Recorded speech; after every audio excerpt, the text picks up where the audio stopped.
ಪ್ರಕರಣದ ಎರಡನೇ ಆರೋಪಿ ದರ್ಶನ್ ಕೊಟ್ಟಂತಹ ಸ್ಟೇಟ್ಮೆಂಟ್ ಏನು? ಎ2 ದರ್ಶನ್ಗೂ ಕೂಡ ಪೊಲೀಸರು ಹಲವಾರು ಪ್ರಶ್ನೆಗಳನ್ನ ಮಾಡಿದ್ದಾರೆ.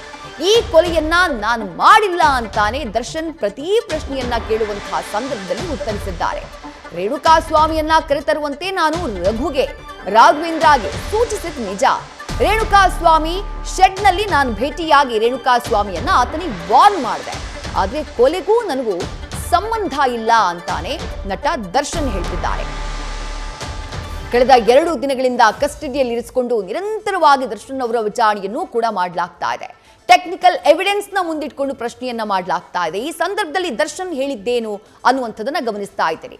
ಪವನ್ ನಿಂದ ಪವಿತ್ರಾಗೆ ಅಶ್ಲೀಲ ಮೆಸೇಜ್ ಮಾಡಿರುವಂತಹ ವಿಚಾರ, ರೇಣುಕಾ ಸ್ವಾಮಿ ಮೆಸೇಜ್ ಮಾಡಿರುವಂತಹ ವಿಚಾರ ನನಗೆ ಗೊತ್ತಾಯ್ತು. ಪವನ್ ಅದನ್ನು ಹೇಳ್ದ.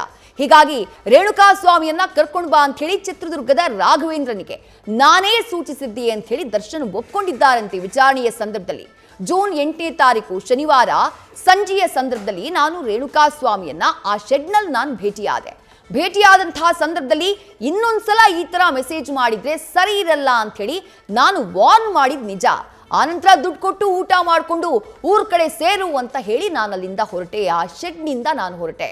ಆದ್ರೆ ನಾನು ಈ ಕೊಲೆಯನ್ನ ಮಾಡಿಲ್ಲ, ಈ ಕೊಲೆಗೂ ನನಗೂ ಸಂಬಂಧ ಇಲ್ಲ ಅಂತ ಹೇಳಿ ಯಾವುದೇ ಪ್ರಶ್ನೆಯನ್ನ ಕೇಳಿದ್ರು ನಟ ದರ್ಶನ್ ಈ ರೀತಿಯಾಗಿ ಉತ್ತರವನ್ನ ಕೊಡ್ತಿದ್ದಾರಂತೆ. ನನಗೂ ಪ್ರಕರಣಕ್ಕೂ ಸಂಬಂಧ ಇಲ್ಲ, ನಾನು ಕರ್ಕೊಂಡು ಬನ್ನಿ ಅಂತ ಹೇಳಿದ್ ನಿಜ. ಆ ನಂತರ ವಾರ್ನ್ ಮಾಡಿ ನಾನು ಹಣವನ್ನ ಕೊಟ್ಟು ಅಲ್ಲಿಂದ ಹೋಗಿದ್ದು ನಿಜ. ಆದ್ರೆ ಅದಾದ ನಂತರ ಏನಾಯ್ತು, ಅದಾದ ನಂತರ ಯಾರು ಕೊಲೆ ಮಾಡಿದ್ರು ಅದು ನನಗೆ ಗೊತ್ತಿಲ್ಲ ಅಂತ ಹೇಳಿ ದರ್ಶನ್ ಹೇಳಿಕೆಯನ್ನ ಕೊಟ್ಟಿದ್ದಾರೆ ಅನ್ನುವಂಥ ಮಾಹಿತಿ ಸಿಕ್ಕಿದೆ. ನ್ಯೂಸ್ ಫಸ್ಟ್ ನಿರ್ಭೀತಿಯಿಂದ ನಿಮ್ಮ ಪರವಾಗಿ.